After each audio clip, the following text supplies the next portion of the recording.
Hello, everybody. Good day, good afternoon, good morning, and welcome to another episode of Own Your Health. And my name is Kingsman Josiah, and I'm going to be talking about a very crucial and important matter today. Have you ever been in a situation where you need assistance?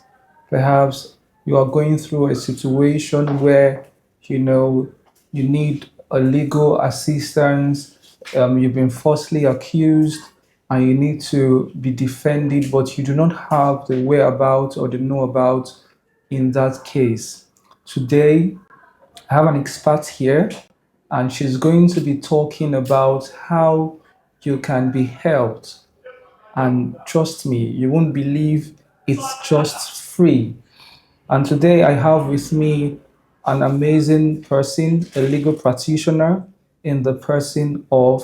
Barrister Rita Odafe, thank you so much for having me You're here. welcome, ma'am. It's such a huge honor to have you in our midst today. Thank you very And much. I'm so excited because I've been really thinking and asking, when can we have, a legal practitioner come around to talk about, how people, young people particularly, can enjoy legal rights or legal access, especially when they happen to be vulnerable. Yeah. All right. So today our conversation is going to be centered about knowing your sexual rights, knowing your sexual reproductive health rights.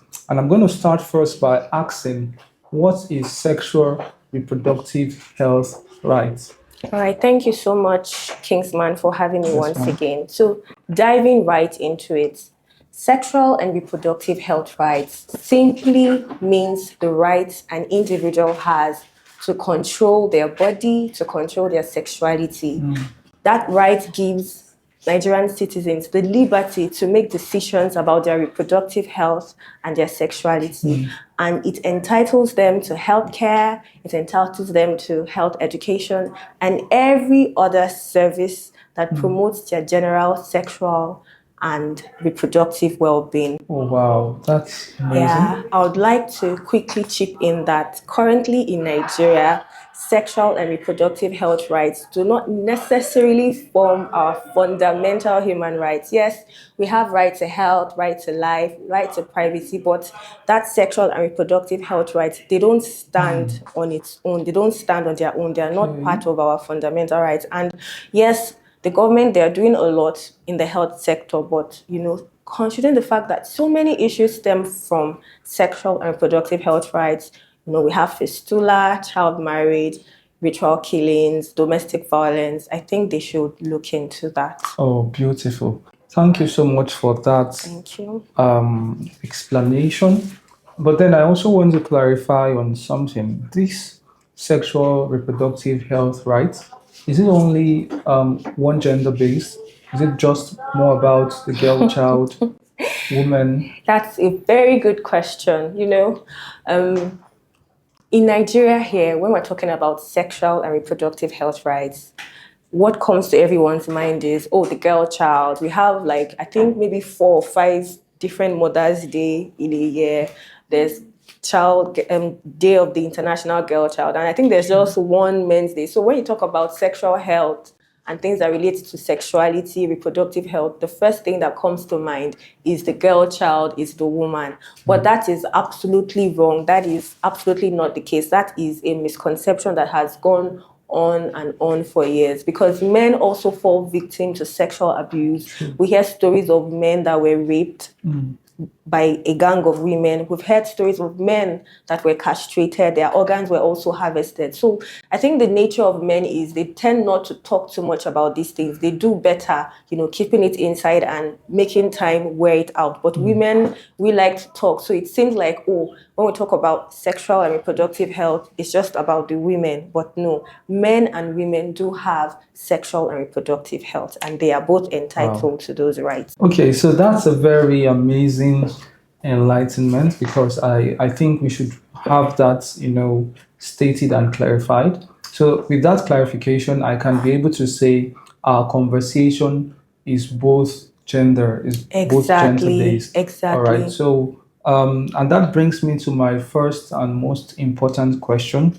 Why is it important for young people to know their sexual and reproductive health rights?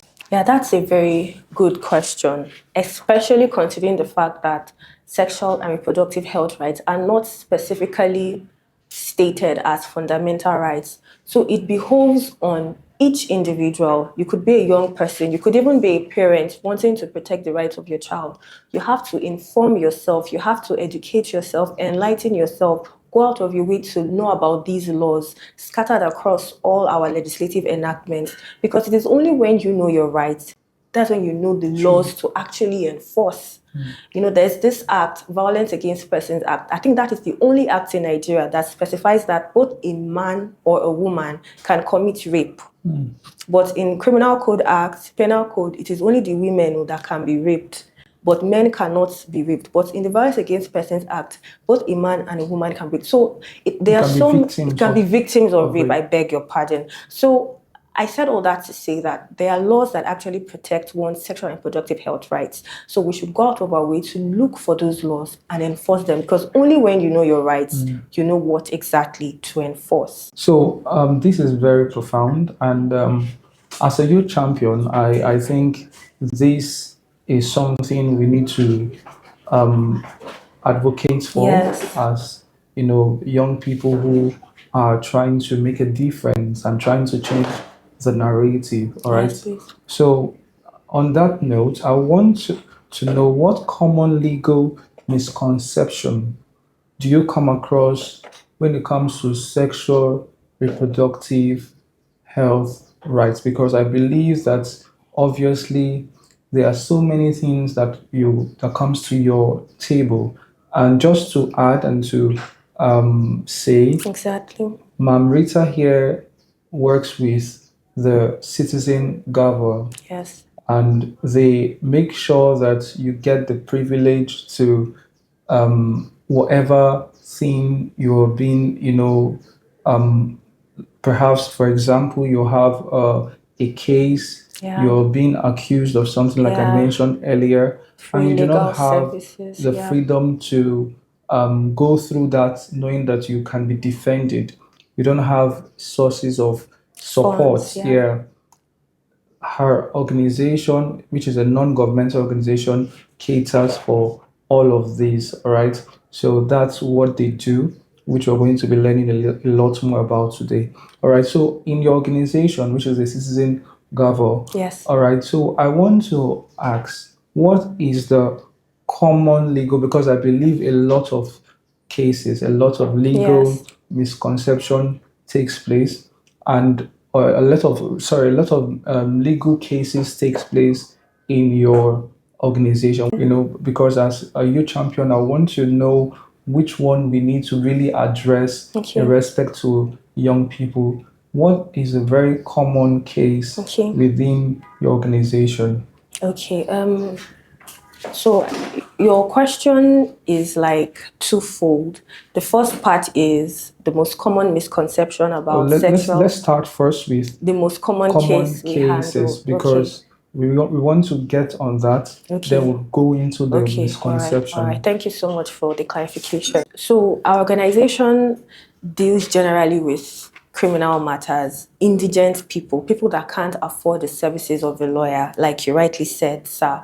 And the most common case is that of, we have two most common cases. One, police brutality, that is, policemen harassing young people, searching their phones, incarcerating them beyond the time stipulated in the laws. And then the second most common is the case of sexual and gender-based violence.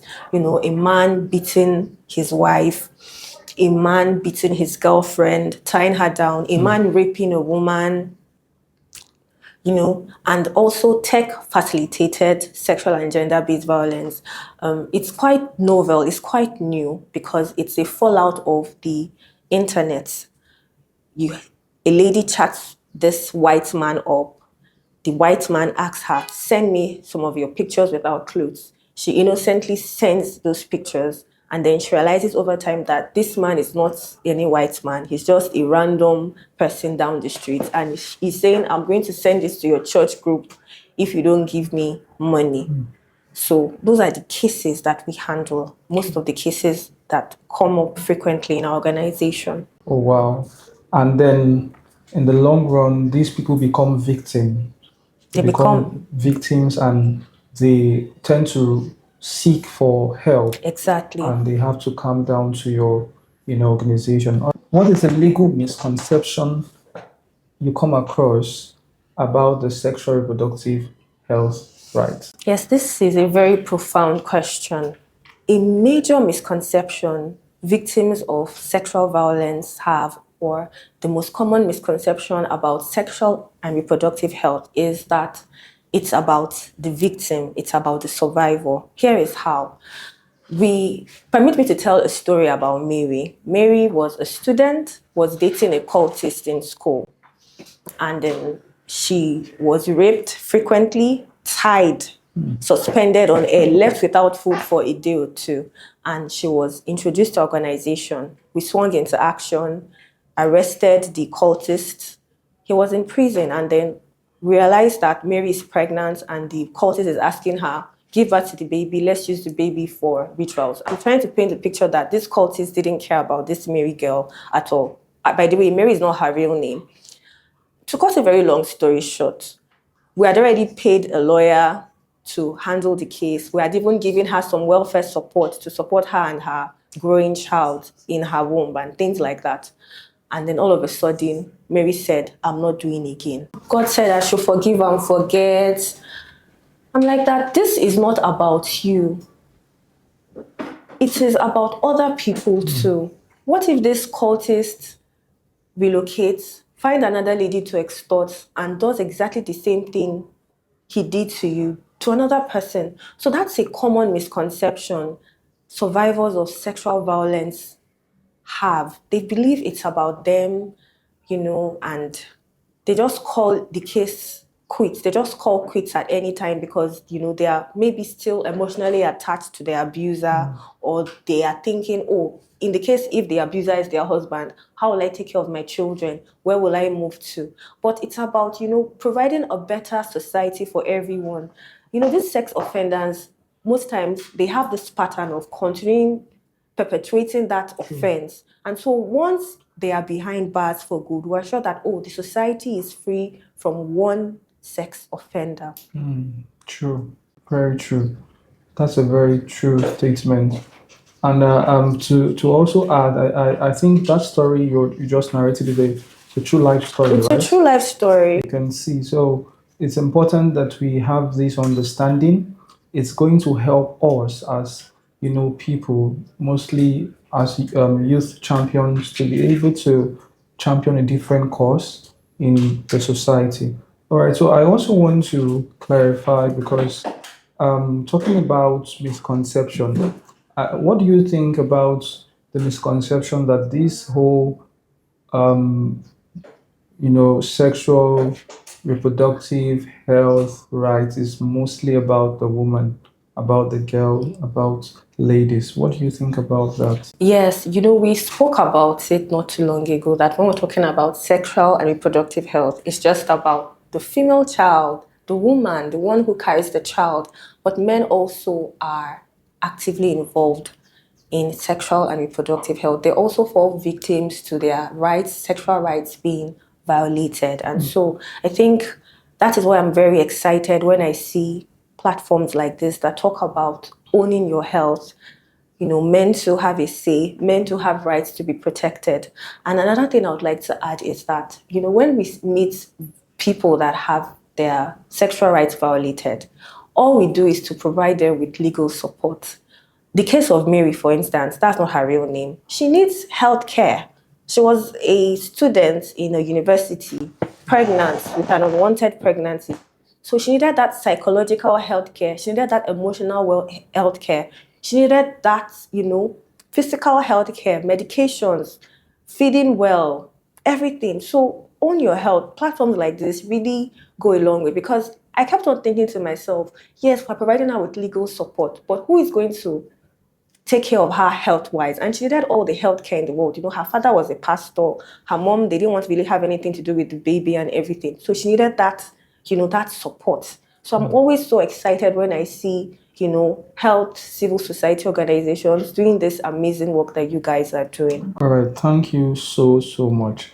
Okay, so but that just brings to the fact that this health um, rights, sexual health rights, is not just one gender based. No, not at So all. that means we have cases in, citizen gavel where men are also victims. Oh, Can we? yes. Can you shed Oh, light on that? yes.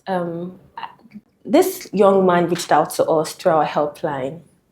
Young, promising man, he was a student of a private university.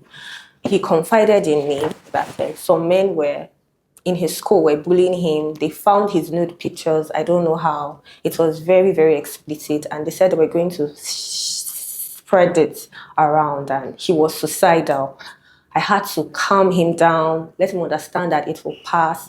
And to cut a very long story short, he graduated not too long, and he sent a long appreciation note that thank God he didn't end it then, because he won't be around for his graduation. So men to suffer this, and I think they need safe spaces to actually come out and talk. And again, your channel is doing amazing, and I think more publicity should be put out there where men can come out and Vulnerable. exactly be vulnerable, because they hardly ever want to be vulnerable. All right. So I think that answers the question. All right. So because most often we only have the girl child, like you said, women and ladies having to be at the front of all of these health rights and sexual rights and all of that. Okay. So I want to ask this very fundamental question. What does the law in Nigeria says about age of consent? All right. And how is it enforced? That's a very profound question. So Nigeria is not unanimous when it comes to the age of consent, in that a region says something about the age of consent and another region says absolutely nothing. The southern part of Nigeria says the age of consent to sexual relation, that is, only an 18-year-old lady can give consent to sexual relation. But another part of Nigeria doesn't even say anything at all. I believe this is because of religious beliefs and cultural beliefs. But the downside of this is that these young children, 11, 10, 12 year olds, they are not in any way mature enough. They're not emotionally mature. They are not psychologically mature. They are not, biologically mature to bear children. And so what it does to them is, it's when a child that young is pregnant. You know the trauma a full-grown woman goes through when she's pregnant. When a child is pregnant, it disrupts her bladder, it disrupts her birth canal. She can't retain urine, she can't retain excreta. So she's just a mess down there, and she goes around oozing, smelling, and then because there's no retention of excreta, there's no retention of urine, she smells, and there's a bacterial infection. They call it fistula, and it's very rampant in the north. So this age of sexual consent, it is really, really important. I think it should be something that we should look into, because while other countries are talking about nuclear bombs and things like that, we're still talking about fistula. It's not very, it's not very encouraging. So please, the age for sexual relations should be clearly spelled out to prevent health damages. Because when these ladies eventually grow up, when these 12-year-olds that have been exposed to child labor eventually grow up, when it's time for them to actually conceive, they're already damaged down there. Their birth canals, their bladders, everything is just a complete mess. This is very, very rich. So, in all you've said, it boils down to we having to, help these Exactly. young people A understand. robust, yes. And I think if you ask me, it's not just a one-man work. No, This it's is not not. so. No, it's So not. the essence of, Gavel, the essence of Hazy, and other non-governmental organization is to bring proper awareness, and we, Exactly. the youth champions, have a role to Yes, play. so advocate for the Yes, creation please. of these laws. So we want to, because it as much as we are saying the government needs to do this, the government needs to do that, we have a part to play. And it begins with the little things we're doing, creating awareness, having um, shows like this to talk about things like this. At least from that our little corner, we can touch one or two persons. All right. So I think this is a very profound one. Thank you so much, Mark. And then it brings me to a very important question. Rather, are young people legally allowed to access contraceptives or reproductive health services? Well, that's a very tricky question because, we have 14-year-olds, we have 16-year-olds that look very mature. You can True. mistake them for 25-year-olds. Exactly. So there are no specific laws in Nigeria that prohibits the sale of contraceptives True. to children. So, and the last time I checked, I think you can access these contraceptive, I beg your pardon, drugs over the counter. They are not categorized as poisons, neither are they categorized as drugs that you have to buy with a doctor's prescription. So that's another legislative lacuna. That's another gap that has to be filled because these young people, they don't really understand what these things do to their bodies, what it does to their hormones, and it just misplaces their priority. So I think there should be laws in place that prohibits the sale of contraceptives to young people. And then even if there are laws in place, with the body figure of some women, like I said earlier, you won't even know. True. You won't even know. So I think there's a lot of work to be done, even at the home front. Educate your child properly. We can't just dump everything at the table of the government. Enlighten Exactly. your male child, your female Exactly. child. Oh, this should be your priority at this stage. You have absolutely no business with a contraceptive. These are the things it does to your body, face your studies, and things like that. So everybody has a role to play, both at the home front and, of course, at the national level. So everybody has a role to play. If Exactly. there's anything you want to take home from this podcast, is that everybody has a role to play. Exactly. You have a role to play. I have a role to play. She has a role to play. Exactly. Every one of us have a role to play. All right. So some of these cases, Yes, please. some of them victims, at the end of the day, they get stigmatized. Yes, So they how do. does stigma and misinformation impact young people, their ability to actually assess their rights? How does it affect them? Yeah, this is a very relevant question because, we live in a generation where there is a lot of victim blaming. I remember when, someone comes out and says, oh, I have HIV AIDS, True. they begin to picture the person as someone who is promiscuous, but the person might have gotten it from a haircut or maybe while they were fixing their hair or anything like that. And so there's a lot of victim blaming, and that may make people with sexual issues, sexual and reproductive issues, shy away from coming out to seek help. But I would like to say that there's lots of help out there, and sometimes this help is free. The last time I checked, the retroviral drugs for to suppress the HIV virus is free across hospitals. The last time I checked, so it really prevents people from seeking help. Some of them even get suicidal. I've had to talk to two or three survivors of sexual violence out of committing suicide. So, like you said earlier, everyone has a role to play. Let's show more. Let's be more accommodating. To people, to survivors. Let's be more accommodated, and let's be more accommodating. And of course, let's create more awareness Yeah. that having a sexual issue is not necessarily the end of the world. So, All right, thank you so much. Because I believe that is something we need to put out there. People tend to not know there are people who value their exactly, welfare, regardless exactly. of whatever you have done, regardless of what you've done or fallen short. We have a team of selfless people. These are selfless people, if you ask me.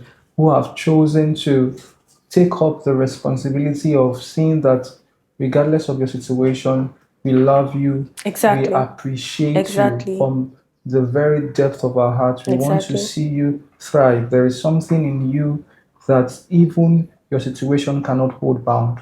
All right. Yeah. So that is something we need to pay attention to. Can you share an example of how cultural belief, you know, have led to legal violations?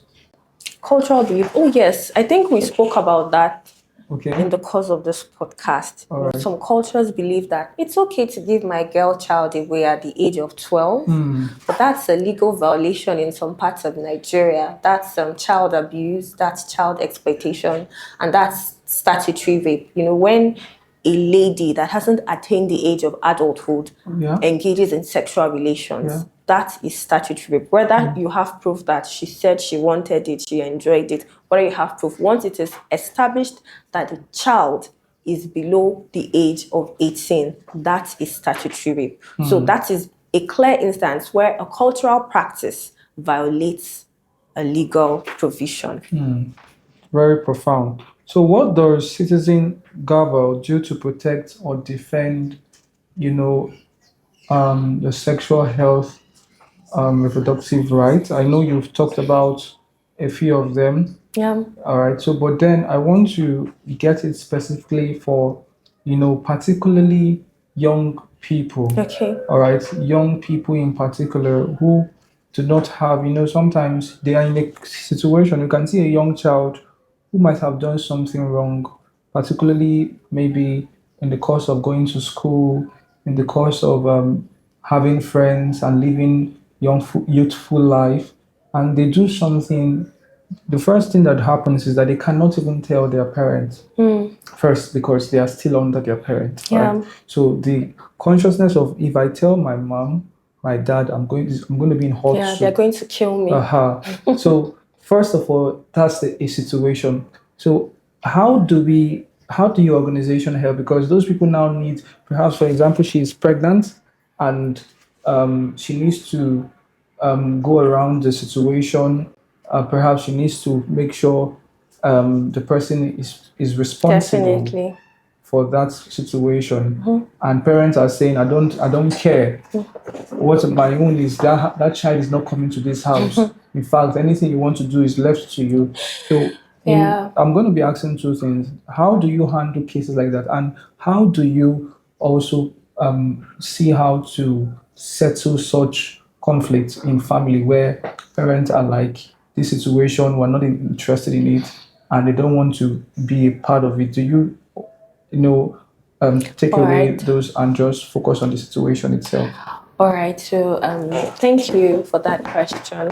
First, I would like to start by what we do to handle situations like that. Our organization, we're big on collaborations. Okay. We believe it takes a village to raise a child. Yes. And so we're having a collaboration now, my organization, Gavel, and Hasey. So when we have situations like that where a child, we've had a situation like that, she was HIV positive and she was pregnant. So we collaborated with the child welfare support of the state she's domiciled in, and then we collaborated with an orphanage home.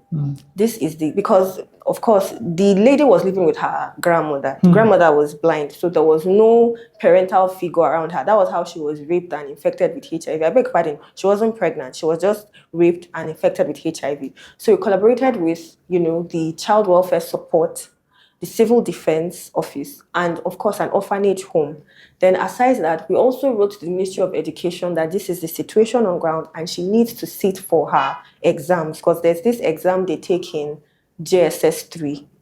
So we collaborate a lot to ensure that that child has a fresh start Let's in life. support. Yes. And then another thing we do is that we do this Teach the Law series where we let parents know about, their child, how abusers are able to infiltrate their children and abuse them sexually, what they should watch out for. We talk about the lacunas in the law. There's this issue about surrogacy.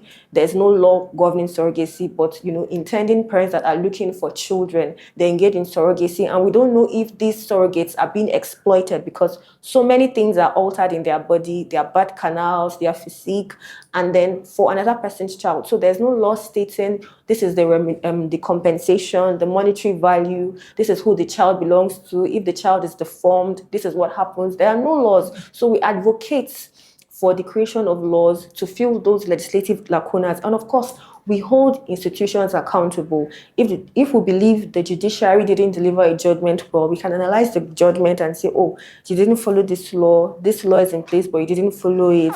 Why is that? And everything. And all these are spread across our social media platforms. Oh, beautiful.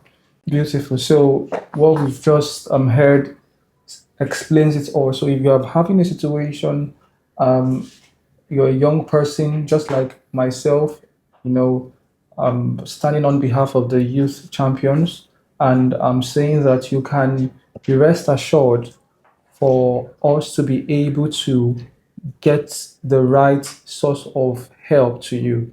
No matter where you are, just reach out to us by virtue of this video, wherever you find it, and make sure you contact us. And also, Gavel Foundation. All right, so Gavel Foundation, in the person of Ma'am Rita, I'm going to just ask my last question. What's the word you have for the boy child and the girl child so that For the boy child and the girl child, I will tell you what I wished someone told me many times, many years ago. You are cherished. You are a person of value. Be confident and beautify your world. okay, so you just had such an amazing word of encouragement from our guest today. She has said so amazingly well today about how that you can be helped, you can be given the right support, and you can find justice in whatever case that you know you are not a perpetrator. All right, so that brings us to the end of today's episode, and I hope that you had an amazing time listening to us today.